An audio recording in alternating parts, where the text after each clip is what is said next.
Stuart, yes. All of these plants came back from the greenhouse. Not all of them are going to go back into the yard. Some of them are a little bit buggy and I'm going to have to treat them first. I'm going to really curate all of my container plants this year. So, and obviously a lot of them have grown lanky and I'm going to have to cut them back before I stage them. But here's my question of the day. Do you guys have access to a greenhouse, or what do you use to overwinter your container plants that aren't frost hardy? How do you save them so that you can use them again in your spring and summer plantings? Because I think all of us would like to save money and not just let them literally bite the frost dust when the temperatures turn really cold. But by the same token, space is an issue, and greenhouse space in particular is really a consideration for all of us. So come on back here with my darling girls, Taylor. And Taylor and her sister Katie. Taylor is married to my son Jamie. If this is the first time that you have met her, hello girls. You look adorable. Or we decided we're going to rename you Summer. Yeah, Summer. Yeah, Summer. Boho today. Or Rainbow. Or what was this? Or Sky. Yeah. All of which, by the way, are fun names. We're not hating on anybody. Okay, so everything is a little bit of a mess back here because it's in progress. You guys walked down the driveway and you saw all those plants. Yes, we did. Getting ready. So I am before we've done a front yard garden tour, and I have and you guys ask questions, and now I'm just going to kind of point things out, because for new gardeners, I think, tell me if I'm wrong. Sometimes if you don't know about something, you don't even know what questions to ask. That is completely right. I feel like sometimes with us transitioning, learning more about gardening, it's going to give us kind of the opportunity as you talk through, not only generate questions, but also be like, okay, in the future I could. Yeah. Now I know about these things. Sometimes it can be a little overwhelming too, because you just don't know where to start. Yeah. The other thing I think when you are learning from experienced gardeners is sometimes, and I make this mistake on the channel a lot, and it's because when you've done it for so long, what is second nature to you, you make the assumption, oh, everybody knows that, and everybody doesn't know that. And I certainly I knew nothing when I first started. So I think sometimes it's helpful to get really elemental, to just really do the fundamentals of gardening. So you guys, I talk about topiary all the time, and I don't know if you really even know what that is, but topiary is something that has been clipped into kind of like a geometric form. Okay. And it's what I consider one of the signature touches of my garden. Yes. So when people see something, if they see a topiary someplace else, like, oh, that reminds me of Linda or whatever. And so I think it's fun when you're developing your own garden to have like a statement. Yeah, statement plants or statement things. So for example, Katie, we did a fashion epilogue, and you talk about how you normally wear mostly neutrals, because that's kind of a signature touch of yours, but now you're trying to infuse a pop of color into your wardrobe. The same thing is true of your garden. So there are certain things that are just, that people just begin to associate with you, because it's a garden, like your wardrobe, is an extension of your personal style. I love that. And so if you can dress yourself, you can garden, and you can put together beautiful, I like that. Yeah, beautiful compositions in terms of color and texture. So, okay, these are so sweet. These to me remind me of like seersucker.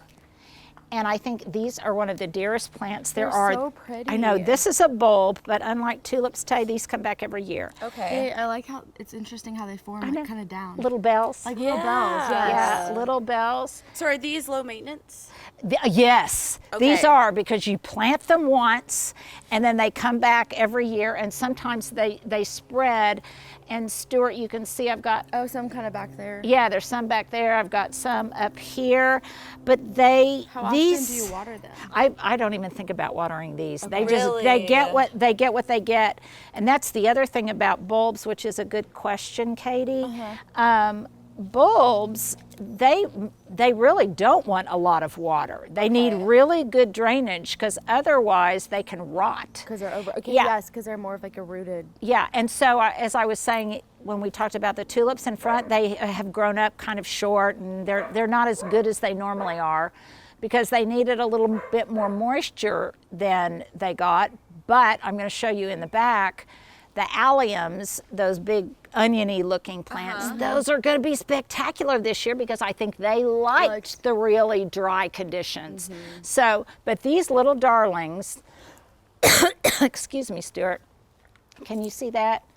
You can see them from underneath. They just are so dainty and they look like, They're I so don't know. simple. I love how simple they are. They look like dotted Swiss, or this would be a really sweet bouquet for a flower girl, or you know, something like that. They look very Eastery. Yes. Yeah, and very, very dear. So those are pretty easy versus these. These are also easy, and those are just daffodils that have already bloomed and they're done. And the frayed edges, Tay, that's because we had a real cold blast. So that will you do burnt. anything with this? No. Now, some people, you know, to get for the leucojum or the snowflakes and for the daffodils, for those to come back year after year, I can't remove the foliage as soon as they finish blooming. The foliage is what provides the food for subsequent years. So the foliage has to die down, the nutrients from the chlorophyll and everything in the leaves needs to go down into the bulb so that they will produce the next year. Now, some people, you may have heard of some people, it was kind of an old-fashioned thing to do, to braid the leaves or whatever so that they're not, you know, so they don't look kind of messy. But actually, the foliage needs to age and die and go through its maturity, and it will do that faster and with more air circulation and everything if it's exposed to all of the, as if it's exposed to all of the elements. What about these? Because I know how gorgeous they are when they are in bloom. They look like just like giant pom-poms. They're my love them favorite. I so always buy them at much. Trader Joe's. But They're how type of- easy is this? Like, what do you need to do? How often do these bloom? Okay, it's all about in what type of hydrangea you select. So you want you want to select hydrangeas that bloom on new wood, and I won't go into all of that now. That's kind of a little bit more advanced, but bloom on new wood, because if they bloom on old wood, and we have one of those like a December day and it's, you know, 80 degrees, they'll think it's time to start waking up and they start putting out flower buds, and then it will, the temperatures will drop considerably, then that will, those buds will freeze out and then you've lost all the flowers for that year. If they bloom on new wood, then that new or the new stems and everything will grow, and then there'll be a flower bud when it's already warm and there's no more of those cold temperatures. So that depends on which type you grow, and I will help you with that when you start making your selections. So you guys know that I use a lot of plants from the Southern Living Plant Collection, and white wedding hydrangeas and Terra hydrangeas and some of the other things in their selection bloom on new wood. So, and it's so tempting because like I can see Jamie not liking these sticks, and he would come in here, that's my son, and he would come in here and he would cut them all back, and because he didn't like the way they looked. And then if they did have buds that start moving up from the base, like Stuart, if you can come over here, I'll show you. Because a lot of these start at the bottom. Now this one looks maybe really, truly, sincerely dead because it's got kind of a white cast. But look here. If you cut this all the way down to the base, like here as a stick. It would be new wood. Then look, you're cutting off this, you're cutting off this. Oh, I see. And the ones at the bottom come out before the ones at the top. So we don't know that this cane that looks dead won't continue to put out some of these new buds. So if you prematurely cut them back, you're cutting off flower buds. So it's best to just be patient and wait and appreciate the beauty in this form, and not let your new husband cut them off. Okay, I have a super probably dumb question. There are no dumb questions when you're a new gardener. So how do you know what's a weed versus a plant? Okay, that is a great question. So one of the best ways to become a really good gardener is just to observe. Okay. So when you observe enough, you begin to recognize what is a weed versus what is a real plant. So, for example, I know the bane of my existence is this grassy stuff. This is a weed. This is Poa annua, and it is the bane of my existence, and it is a weed. And so I've already been pulling out a lot of this in the backyard, and I've got a lot more to do. I've been working on the front yard, and I'm just now starting to work on the backyard. But here's a tip. There are windows of opportunity to do things, and we just had a good rain. So look at how easy that's coming out. Yeah. And of course, So will you wait after a rain? That's the best. I know, I don't necessarily wait after a rain, but boy, it's a lot easier to do after a rain because it comes out so easily. If this were really compacted and dry, it would be difficult to pull these out by the roots. And the other thing is, here, Katie, get down here and pull some of these out. It's so meditative and gratifying because when you pull a weed out by the roots, sometimes I'll just come out here with a cup of coffee or a glass of wine, and I just sit here and I meditatively just select an area. Get that negative energy out. Yeah, absolutely. So I can tell why this is the bane of your existence. Yes, I know, because it just goes everywhere, and it's got little. If I don't go ahead and pull it out, those seed heads will then mature, and it will make more of them. Show me a seed head. Okay, so okay.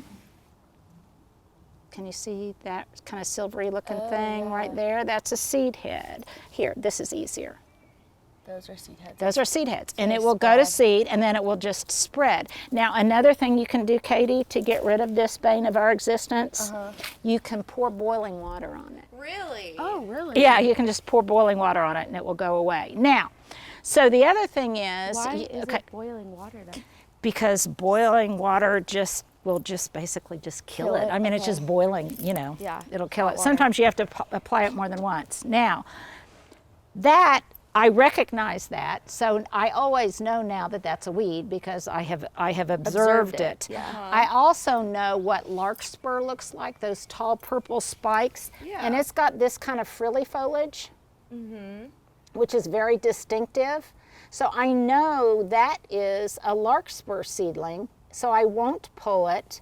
And you can see even when it's just very tiny, see it's got that very distinctive cut leaf. So I know these two are larkspur seedlings, so I won't pull them. This, though, I recognize that that's a weed, and I will pull it. So some of it is just, is just observation. And this is a good thing to ask experienced gardeners. Okay, is this a weed?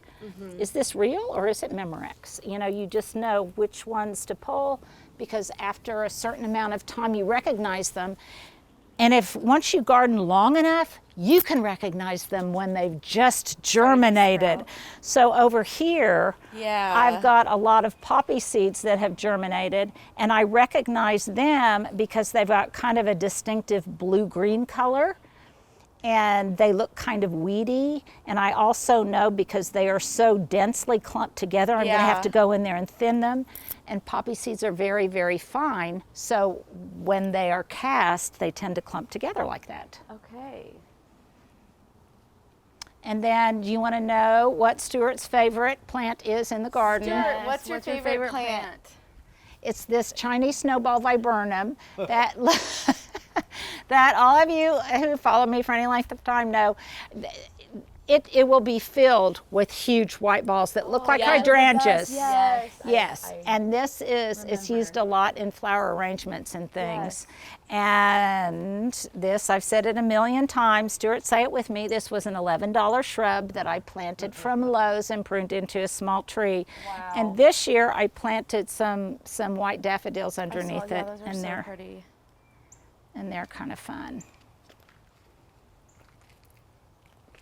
And so see, you guys, is this, here's a test.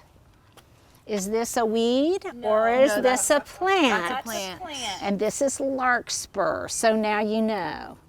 So see, it doesn't really take that long. You What kind of about know. this one? Okay, that one is the same as this one. Now, does that look like a weed or does that look like a plant? A plant. A plant, okay. So this looks like a tiny, as wasp is chasing Taylor. Just leave it alone and it will go by. Spoken like a true gardener. But that just looks like a baby version of the bigger plant. And so I know that that's not a weed. And because And it's it's in. right next to it. Good, well done, Taylor. Well done, that's another key. So you asked me earlier if I planted any veggies. Yes. So I'm assuming you're covering them so no animals dig them up. very Yes. well done, you. I was observing, Linda. Yes, and primarily squirrels, which are, speaking of banes of my existence, squirrels. So I've got in here, I've got these covered. These are called garden cloches. Okay. Or I like to think of them as garden jewelry, and I've got lettuce growing in there. I've got all sorts of lettuce growing in here. I started from seeds. How long will they take to sprout? Oh, they will, that all kind of depends on the weather. Okay. But if I start some of them inside, like these, since they're in containers, I put them on my stove. Okay. And then when I cooked something in the oven, they got bottom heat. Okay. They germinated in like 2 to 3 days. Wow. Outside, it'll depend on the weather. Okay. But I've got French breakfast radishes in here. I've got those canes or raspberries. Last year, what bloomed the quickest and the best? What were you like you felt Ple- like very happy and successful about? Okay, that's a good question because every year it can be something. It can be something different. I would have to say, like, okay, for example, this year, all of these huge tufts of things, those are all alliums, and they look kind of like Dr. Seuss plants. There'll be a tall stick, skinny stick, with a round purple ball on them. Cool. And these this year, Stuart, look at how big these are. Yeah, let me get to it. So I'm sure people want to see. So Yeah, it's my fault for being so far away. Stuart. Stuart. Stuart. Come on, Stuart. Where are they at? Come on, get with it, Stuart. Where are they at? We love Stuart. We're just giving you a hard time. Yeah, look at how huge they are. Oh, I see So- what you mean by the bottom, like the base of that Oh one. yeah, look how big they are. Yeah, they're huge. And last year they weren't nearly this big. So they liked the drier conditions versus these tulips over here, which see how they're coming up short. Mhm. And they're And they'll continue to grow, but they did not like the really dry conditions as well. So with the drier conditions, like, do you think that would be a good plant to plant in Colorado? Yes, I do. I would probably definitely try planting. And there's some really weird ones that look like giant sparklers and things. But for plant selections, if you live in Colorado or you live in Dallas or whatever, that's the best. Always look at your plant selection through that lens of where you garden. Can it handle conditions of drought? Can it handle intense heat for days at a time? Can it handle a really late freeze? Because Dallas still now is starting to get some late freezes. So you find out your zone. Okay. Yep.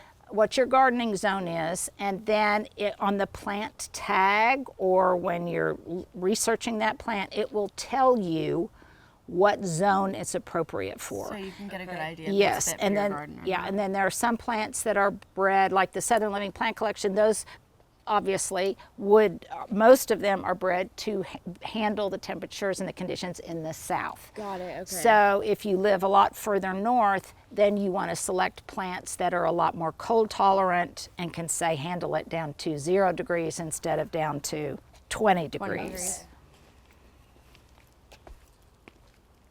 But all of this right now, you can tell it's just starting. You can tell that I cut back this hedge. Remember, Taylor, when it used to be a lot bigger? And I've cut it back real hard, and this will put out all new growth. And I'll get my topiaries out here, and I will get my other flowering containers out here.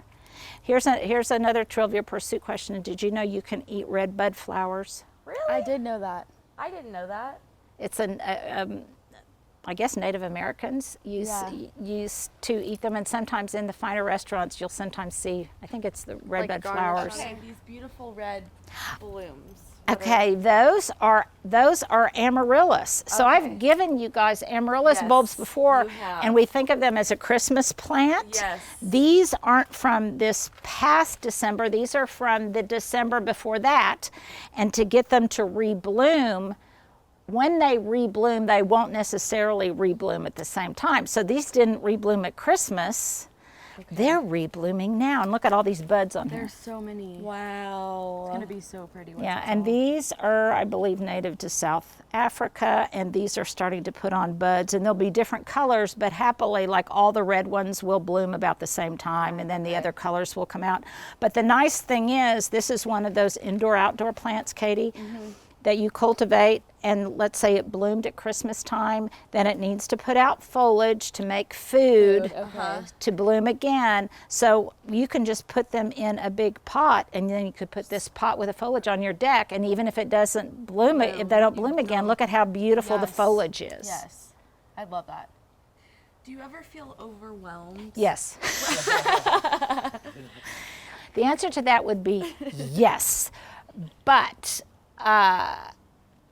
you know, I sometimes think that your husband, I know he knows how hard I've worked, but I think he sometimes just think it just kind of magically, It just is there. it's just there. And I think maybe sometimes he I'm projecting here, took it for granted a little bit growing up that people just had gardens like this. Yeah, and so now you don't I, realize how much work and effort and stress. yeah, and planning and that there's a certain artistry to it, Yes. which I think he does appreciate now, and pretty soon we'll really want to know how to do. So, but yes, and I think you have to pace yourself, but like one thing I'm doing this year is I'm not going to have nearly as many container plantings as I normally do, because I thought it was starting to look too cluttered. And now I know to plant easier versus harder. So now instead of planting a lot of annuals, which have to be planted every year, versus perennials, which Don't have to be planted. right, they every come year. back every year. Yes. So, but they still require maintenance. You have to deadhead them, you have to divide them. Sometimes they bloom and then they don't look so great. So one thing I have started doing as I get older is I'm not planting as many annuals or perennials, and I'm planting a lot more blooming shrubs, because the blooming shrubs, they bloom, they take up more space, they're more natural, they're lower maintenance, and you can plant shrubs that bloom in all different seasons. And the thing is, those annuals, you know, we're getting ready to do a flower arrangement for you, and a lot of those were annuals. And you can get those at your grocery store inexpensively, but you can't get the gardening stuff like the flowering shrubs and that kind of thing that you use to enhance that arrangement and to make it look special and gardeny. You can't get that stuff. So that's the stuff I like to grow. I have another question. Yeah. So we have a lot of indoor plants. Right. And we're starting to kind of propagate them. Right. You know, so we're not just buying new ones. Right. Are, you know, like pothos and stuff like that we can propagate. Do you do that with outdoor plants? Oh, yes, you can. Okay. Okay, and there's different fun ways. Okay, so this I remember the first time I learned about this, I thought, okay, that is just so cool. So, Stuart, if you can back up. And yes, all of you guys have said recently, you have given just Stuart so many compliments that he's going to get a big head, but he does such a tremendous job of filming this, and the thing is he goes slowly so people can really see things, and I'm not always good because I go fast and I am manic. Yeah, and I'm hopping from one thing to the next, and it's hard to get with a camera from one place to the next seamlessly. So Stuart, I do acknowledge that. But we love Stuart. We love Stuart. Okay, Stuart. so here is a way that you can make more of a certain plant. So you can take a plant like this, which grows in a cascading fashion, and it puts out these kind of long branches, kind of wave-like branches. Okay, you could take this branch and you could get a pick and secure it to the ground. Oh, wow. And where you secured it to the ground at that leaf node, it will put out new roots and it will start another plant. Wow. And then when it is established enough, you cut it from the mother plant And it's a whole separate plant that Oh you my can gosh, then that's really cool. that you can then take and put someplace else. Now the other thing that's really cool that you guys may already know, you can break off a piece of, Stuart, I'm going to come over here, of a succulent like this. This is Sedum Autumn Joy. And when I first started gardening, the house I bought and owned before I got married, you can cut off pieces of this. You can get like a dowel or a stick or something. I don't have a stick nearby, but just make a hole in the turf, And you in the grab that flower right at bed. the root? I just pinched it. It almost doesn't matter, but where the roots are going to come out are at the leaf node there. Okay. You can take that off, stick that into the ground like that, and it will make a whole nother plant. That is really So cool. when I first started to garden, I learned that, and I did a whole border of this just by sticking cuttings into the So you ground. could technically do that with your indoor plant, like Yes. some of the ones. Yes. And Taylor, I think, haven't you done a video on how to propagate indoor Yes, plants? Yeah. yes. So watch Taylor's video, and Taylor, if you'll send me the link, Okay. we'll try to put that. But I have a bunch of those videos. I just haven't posted them yet. okay, yeah. But even certain things like you talked about your philodendron and your pothos, you can take a cutting of that, you can root that in water. Yep. And then you can pot that up as an indoor plant. But some of those that you can just put them in the ground once they get enough roots. You can put them in the ground as an outdoor plant.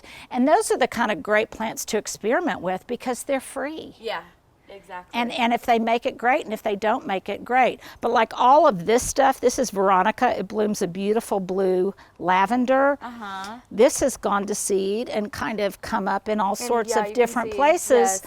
And sometimes Mother Nature will plant it in a place you wouldn't think of, but it looks absolutely beautiful. yes. But if you don't like it there, you can pull it and transplant it to someplace else or gift it to somebody else. Because really, any plant, if it's not where you want it, is a weed. So you don't let your plants boss you. You Okay. get And to- you can move them, you You can are move the them mother around. of them. Yes, Mother Nature will humiliate you and humble you more than you can imagine. But nevertheless, to the extent you have control, you can exercise it. And just don't let them bully you. So we'll leave it on that. How's that? Don't let your plants or your garden boss you. Or your husband either. Or your sister. Or your sister. Yeah, or your sister. Or your sister. So there you go, you guys. I hope you enjoyed this little show and tell with my new daughter-in-law, Tay, and her sister, Katie Kins. Well, if you've held on this long, here is your fashion epilogue for today and my and their outfits du jour. My top is from Amazon, and girls, isn't this cute? So cute. And it came in lots of different colors, and this would be a cute thing, I think, to love wear over a that. bathing suit, Yes. don't you? Yeah, I might Yeah, have to cute. get myself one. Okay, you guys know I wear the same pair of jeans pretty much all week. So these are my J. Crew matchstick jeans that are so old. My booties are from Forever 21, and this time of year, it's kind of transitional weather, so these are suede. So I kind of like wearing something kind of springy with something kind of wintry. These are a pair of my favorite earrings, hoop earrings, and I like the way they kind of match the round, the polka dots on my shirt. I've had these forever, and my bracelets. This was a gift from Hubs. This was a gift from my friend Deborah, and this I got on some trip. I can't remember. So that's my outfit du jour. Tay, take it away. Well, I let Miss Linda dress me Style today. her. That's another plus about a mother-in-law. You get to share clothes, and she is so cute. I am all about it. So, Linda, where's this dress Okay, from? so where is it from? So this is from World Market, and I think it went with her Ray-Ban sunglasses, which I think are round and kind of cute, and they've got that bohemian vibe, which is a little bit atypical for you because you typically are Very dainty with my earrings. yeah, but I selections. think your tall. I just, with your dark hair, I think that you should do Bohemian Vibe a little bit more. That's your bossy mother-in-law telling you. These, you guys, I've showed you these wooden earrings, and I'm going to gift you a pair of these, Tay. Oh, I got off of Amazon. You get like Katie, a big pack of them. You get a pack of them, and they're I all real. always get earrings off Amazon. It's like my favorite thing. And they're real lightweight, and I'll try to remember to put a link, you guys. And then she's just barefoot. Kinda doing the boho look. Yeah, the boho so. look with that fun pedicure and fun manicure that also matches her dress and what kind of informed our selection of this for her to go out tonight. Okay, Katie, take it away. I went for more of like a beachy, like transitioning into spring look. So my shirt is from Zara. My jeans are from Old Navy. I love these jeans. They're high-waisted. I did like kind of a front tuck look. It's very in right now. Yeah. So I love kind of that front tuck kind of. Half tuck. Yes. And then I just got these shoes from good old Target. I love this like bright pink spring color. And you said you're kind of stepping out a little bit. Yes, Did you so normally I'm wear not neutrals? normally like a bright color. I'm more neutrals, and so I saw those and I was like, I'm gonna make myself a little uncomfortable, buy these bright shoes, and try to kind of mix and match them with outfits in my closet. What about your earrings? These are So just adorable. yes, these earrings Aren't they Linda adorable? got me, and Linda, these are from. Yes, they're from, it's near the farmer's market and the train tracks. I can't remember the exact name of this store, but I'll try to get it. But they're from an African store there that has just wonderful African sourced all of their merchandise. But aren't those wonderful? So cute. They're so fun, and they're fun like you. So there you go. There's our outfit epilogue for today.